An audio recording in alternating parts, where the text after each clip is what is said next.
বিয়ের ৮ মাস পর আমার জরায়ু কেটে ফেলতে হয়। আমার ২৩ বছর বয়সে বিয়ে হয় এক প্রবাসীর সাথে। তিনি চীনে থাকেন। পারিবারিকভাবেই আমাদের বিয়ে হয়। বিয়ের আগে থেকেই আমার তলপেটে খুব ব্যথা করতো, আর আমার পিরিয়ড নিয়মিত ছিল না। ডাক্তার দেখিয়েছিলাম, কিন্তু কখনো কোনো পরীক্ষা করা হয়নি। এমনি ওষুধ খেতাম, ভালো হয়ে যেত, আবার শুরু হতো। এমন করেই দিনগুলো পার করেছি। বিয়ের পর থেকে পেটে ব্যথা আবার অনেক তীব্র আকার ধারণ করে। যখনই শারীরিক সম্পর্ক হতো সবসময় রক্ত যেত। আমি খুব অসুস্থ হয়ে যাই বিয়ের ৭ দিন পরেই। শ্বশুরবাড়ির সবাই বলেছিল অসুস্থ বউ এনেছে তারা, কিন্তু আমার স্বামী ভীষণ ভালো মানুষ ছিল। সে সবসময় আমার টেক কেয়ার করতো এবং আমাকে ওষুধ এনে দিত ফার্মেসি থেকে। স্বামী ২ মাস থেকে চলে যায় চীনে। যাওয়ার সময় আমাকে বাপের বাড়িতে দিয়ে যায় এবং সাথে কিছু টাকা দেয় চিকিৎসা করানোর জন্য। বাপের বাড়িতে এসে একজন গাইনি ডাক্তার দেখাই। তিনি আমাকে বিভিন্ন টেস্ট দেয় এবং টেস্টগুলো করার পর ধরা পড়ে আমার জরায়ুতে টিউমার। এরপর আমি আর ওনাকে না দেখিয়ে বড় নাম করা প্রফেসর গাইনি ডাক্তারের কাছে যাই। তিনি রিপোর্ট এবং আরও পরীক্ষা নিরীক্ষা করার পর আমাকে ঢাকায় চলে যেতে বলে, কারণ উনি ধারণা করছে জরায়ু টিউমারগুলো থেকে ক্যান্সার টাইপ কিছু হয়েছে। আমার পরিবারের আলহামদুলিল্লাহ আর্থিক অবস্থা ভালো ছিল, তাই দেরি না করে ঢাকার বঙ্গবন্ধু মেডিকেলে চলে যাই। সেখানে একজন ক্যান্সার বিশেষজ্ঞ দেখাই। উনি বলেন যত তাড়াতাড়ি পসিবল হয় জরায়ু কেটে ফেলা উচিত। আপনারা অনেক দেরি করে ফেলেছেন, আরো আগে কেন আসেন নাই? তাহলে মেয়েটার জরায়ু কাটা লাগতো না। অনেক বড় ভুল করে ফেলেছেন, না হলে এই টিউমার থেকে ক্যান্সার ছড়িয়ে যাবে। টিউমারগুলো থেকে কিছুটা ক্যান্সারের ভাব আসছে। ওই সময়টাতে মানসিক অবস্থাটা বোঝাতে পারবো না। আমার স্বামী আমাকে অনেক ভালোবাসতো, কিন্তু এই সমস্যাটা আমি শ্বশুরবাড়ির কাউকে বলিনি, এমনকি আমার স্বামীকেও না, সংসার ভাঙার ভয়। আমার পরিবার বলে দিতে চেয়েছিল, কিন্তু আমি বলতে দেই নাই। ভয়ে যদি উনি আমাকে ছেড়ে দেন, এ ভয়টা আমি পেয়েছি। অপারেশনের আগের দিন উনি যখন আমাকে ফোন করেন, আমি বলি আচ্ছা আপনি কি কখনো আমায় ভুলে যাবেন? উনি বলেন কেন এই কথা বলছো? তোমাকে আমি ভীষণ ভালোবাসি। কিন্তু মনে মনে বলি সত্যিটা জানলে হয়তো আপনি আমাকে ভুলে যাবেন।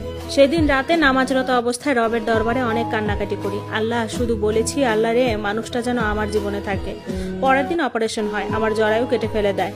আমার অপারেশনের ৯ ঘন্টা পর সেন্স আসে। ডাক্তার আমাকে প্রতি ৪ ঘন্টা পর পর একটা ইঞ্জেকশন মারতো। মেডিকেলে ১২ দিন ছিলাম। এরপর আমরা চিটাগংয়ে আসি। মাসে একবার ঢাকায় যেতাম চেক আপের জন্য। আমার স্বামীকে কিছু বলিনি। অপারেশনের সময় অসুস্থ ছিলাম, উনি প্রতিদিন ফোন দিত। তখন বলতাম জ্বর উঠেছে, শুয়ে আছি তাই। উনি পাগল হয়ে যেতেন। টাকা পাঠিয়েছিলেন ডাক্তার দেখানোর জন্য ১০,০০০। আমি বলেছিলাম জ্বর উঠেছে সামান্য, এত টাকা পাঠাতে হবে না। উনি বলেছেন আরগুলো দিয়ে কিছু কিনে খেয়ে তুমি। আস্তে আস্তে আমি সুস্থ হলাম। ৫ মাস বাপের বাড়িতে ছিলাম। ৫ মাস পর শ্বশুর বাড়িতে যাই। আমার শাশুড়ি অনেক রাগারাগি করে এতদিন কেন ছিলাম, কিন্তু স্বামী নিষেধ করায় উনি তেমন কিছু বলেনি। শ্বশুর বাড়িতে সবসময় মনমরা হয়ে থাকতাম। খেতে ইচ্ছে করতো না, কিছু করতে ইচ্ছে করতো না। তারপরেও কাজ করতে হতো। লুকিয়ে লুকিয়ে ওষুধ খেতাম, কারণ ওনারা দেখলে জিজ্ঞেস করবে এত ওষুধ কেন খাচ্ছি। আমার মা এসে ওষুধ শেষ হলে লুকিয়ে ওষুধ দিয়ে যেত। আমার মা বারবার বলেছিল শ্বশুরবাড়ির কাউকে না বললেও যেন জামাইকে বলে দিই, কিন্তু আমি বলিনি ওনাকে হারানোর ভয়ে। আমার স্বামী ২ বছর পর ছুটিতে আবার আসে ৪ মাসের জন্য। আমার স্বামী আমাকে বলে তুমি এত শুকিয়ে গেছো কেন? আমি হেসে বলি আপনার চিন্তায় চিন্তায়, আপনি এসেছেন এখন মোটা হয়ে যাব।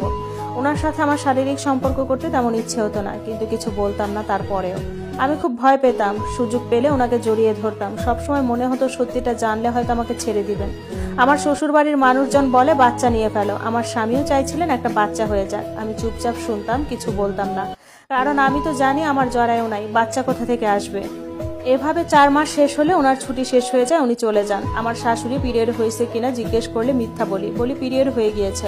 আমার তো পিরিয়ডও হয় না, কারণ জরায়ু নাই। অনেকবার সুইসাইড করতে চেয়েছি, কিন্তু পারিনি। উনি চলে যাওয়ার পর বাপের বাড়ি আসি। আমার তখন মনে হচ্ছিল আমি ওনাকে ঠকাচ্ছি, সত্যিটা বলে দেওয়া উচিত। আমি তখন ওনাকে SMS এ সব বলে দিই এবং বলি আমার জরায়ু নেই, আমার তো বাচ্চা হবে না। উনি সিন করে কোনো রিপ্লাই দেয় না। এভাবে ১ মাস কেটে যায়, রিপ্লাই দেয় না। ২ মাস কেটে যায়, রিপ্লাই দেয় না। যোগাযোগ হয় না, ফোন করে না। আমি তো কান্না করতে করতে শেষ। ওনাকে জীবন থেকে হারিয়ে ফেললাম। একদিন বিকেলে ঘরের দরজা কে যেন নক করছে। আমার মা গিয়ে দরজা খুলে দিল। দেখলাম হাত ভর্তি বাজার সদাই নিয়ে আমার শাশুড়ি মা এসেছেন। তিনি ঘরে ঢুকেই আমার মা আর আমাকে জড়িয়ে ধরলেন। তারপর আমাদের নিয়ে বসলেন। আমার মাথায় হাত দিয়ে বললেন দেখো মা, কোনো কিছুতে তোমার দোষ নেই, সব আল্লাহ তোমার নসিবে রেখেছেন। জানো মা, দিন শেষে আমরা সবাই স্বার্থপর মা, নিজের বেলায়। তোমার একটা সুন্দর জীবন আছে, ঠিক তেমনই আমার ছেলেরও সুন্দর জীবন আছে।